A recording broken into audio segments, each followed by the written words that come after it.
Hey guys, it's Heather from Here She Grows, and I'm joined by my oldest daughter, Emma.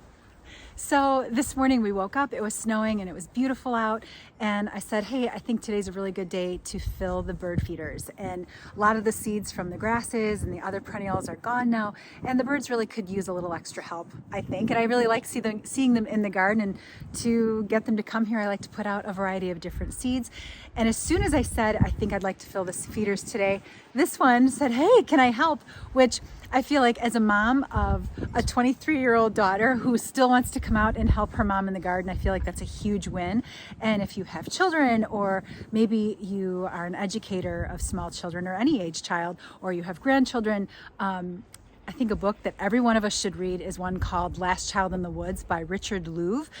I've spent their entire childhood, we've been outside, right, Em? Oh yeah. The whole time, always. Childhood. Rain, shine, I mean, it doesn't matter. Snow, we are always outside. And I feel like it's such an important thing to do with our kids, is make them understand that they're just part of a large ecosystem, and being aware of their surroundings and who we share this earth with. And so when she said, can I come out and help? I was like, that's a huge win for any mom of children of any age, especially a 23-year-old who still wants to do that with me. So, and they're really good at identifying birds in the backyard and all of those wonderful things. I mean, what bird did we see in the yard this morning? A northern flicker. Yeah. So she was like, Mom, it's a bird. And I didn't have my glasses on at the time. I had to run and get my glasses on.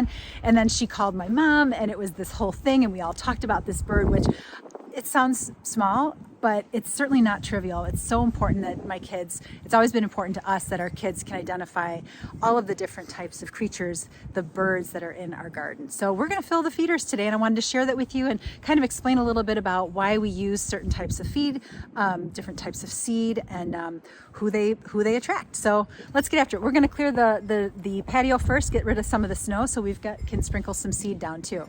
You ready? Yep. Okay.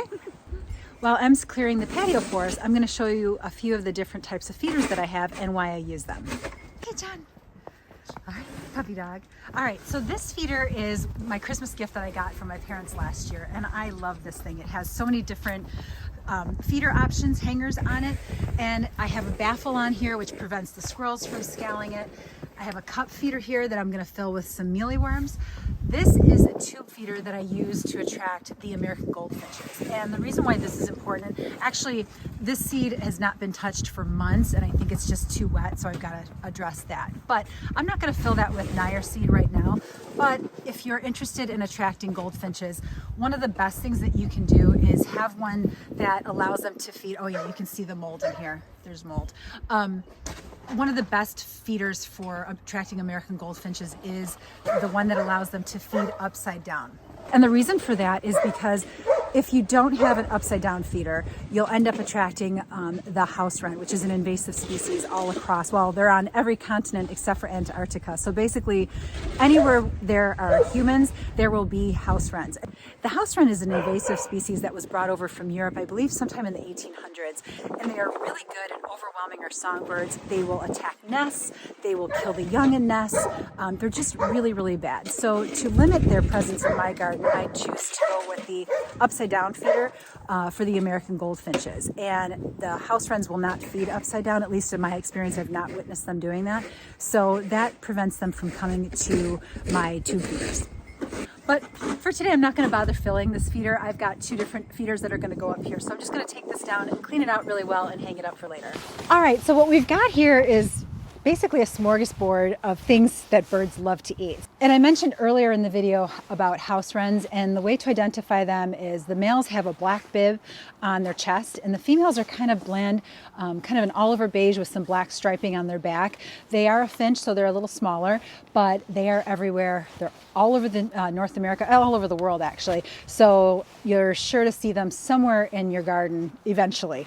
And they usually tend to come in droves and have large groups, and that's why they can overrun an entire garden. So, and to ward them off, I don't use any cracked corn. Cracked corn is one of their favorite things, although they will eat just about anything. So if you are overrun by house wrens, sometimes it's best just to stop feeding altogether, and hopefully they will move on, get the hint.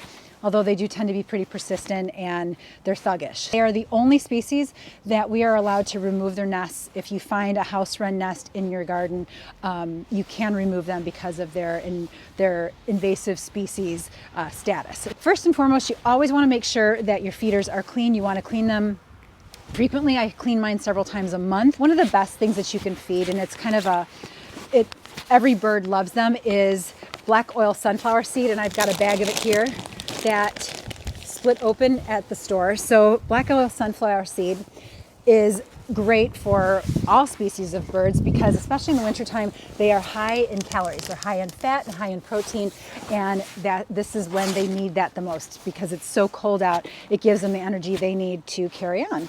Another thing, and I told Emma that this time it's her turn to do the peanut butter and look like a crazy lady. Peanut butter, you want to get natural peanut butter. This time I chose chunky, but I get the Smucker's Natural and a spatula, and we rub this on the branches or on the trunks of trees, and we put it pretty close up to the windows because I like to be able to see the birds from the windows, and they love this. It freezes to the tree, and then you'll see woodpeckers and nuthatches and finches, juncos, chickadees will all come and peck away at this, and it doesn't damage the tree at all. So this too, like the sunflower seed, is high in fat, high in protein.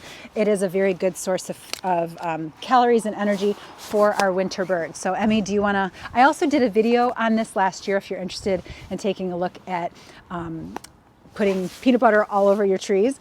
And you want to do that, babe? Okay, off you go.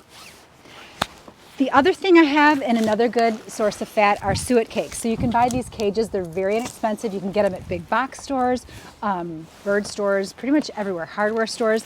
And suet cakes is just another source of fat, and you can get them with berries in them, all kinds of interesting things in them, seeds, dried berries, there's nuts in them.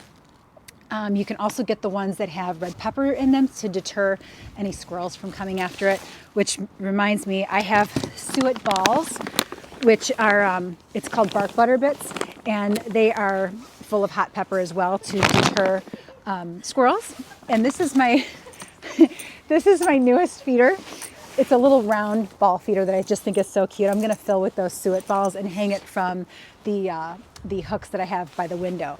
And when I was doing that video last year, I talked about proximity of your bird feeder hooks or wherever you put your bird feeders and what the safe distance is for them to be placed. So you want to either put them within 3 feet of a window or more than 10 feet away from the window because you want to minimize the chances of birds flying into your window. So keeping the feeders really close or a good distance away is a really good way to keep your birds safe. Another feeder that I have that is really wonderful, I get a ton of woodpeckers and blue jays, and I know blue jays can be kind of annoying with that call and everything, but I just think they're so beautiful, are these wreath feeders. And I fill those with unsalted peanuts that I get from the grocery store. Just want to make sure they're unsalted. I've got a bag of those to fill. And also I have, for that cup that I showed you on the pole feeder by the window, I have some dried mealworms. You can also do live mealworms in the springtime for bluebirds love them, and they can be kind of a gross out thing, but I do dried mealworms and just about everybody loves mealworms. So I'm just gonna start filling and hanging our feeders.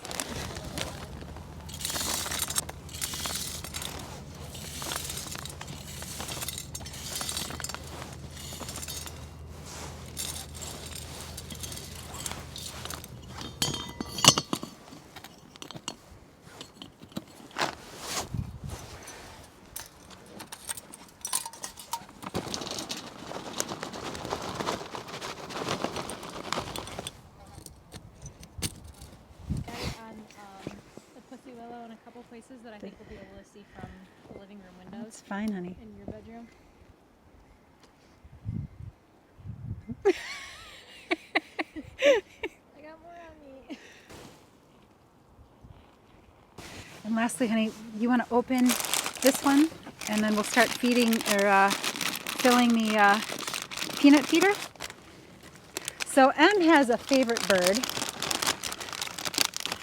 the Carolina wren. And he's super loud and wakes her up at like 4:30 in the morning in the spring and summertime, and they sing so, I mean, they're so tiny, and to be able to make such a loud noise is impressive, but she can't stand that bird. But at least she knows what bird it is. All right, this takes a little time, honey.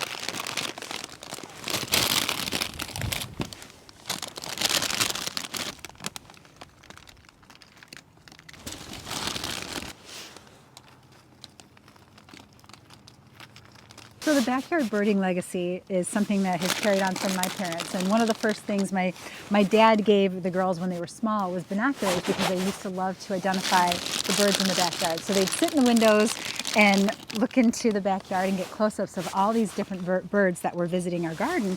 And they're very, very good at identifying the different species that populate the garden. And I'm super, super proud of that. Okay. All right, we good? Yeah. All right, let's hang them.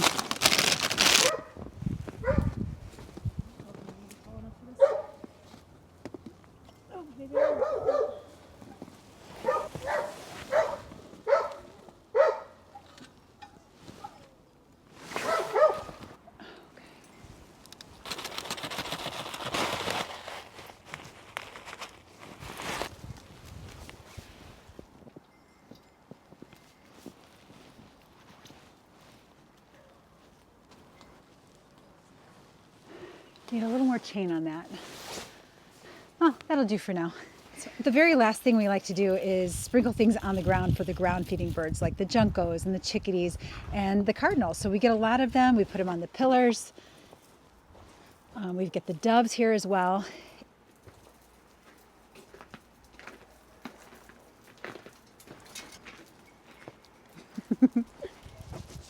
Well, what do you think, babe? Good. Pretty good? All right. So one of the most important things if you deal with squirrels too is to put a baffle, it's hard to point out, a baffle on the, yep, thank you, is to throw a baffle on there, and that will keep the squirrels off of it, although there are some squirrels who are really, really good gymnasts and can get around it sometimes if there's other trees nearby, of course, too. But this has been worked really well. This whole system was a pole system I got from Wild Birds Unlimited. I'll link to all the feeders that you see in this video as well. Anything else you want to add, Em? No? All right. All right, guys, thanks for watching. Happy backyard bird watching, bird feeding, and I hope this helps you enjoy the winter a little more. I know birds in my garden always make the winter so much more interesting, especially when you're looking at everything from the outside or from the inside out. So thanks for watching, and I'll catch you in the next one. See ya. Bye. Bye.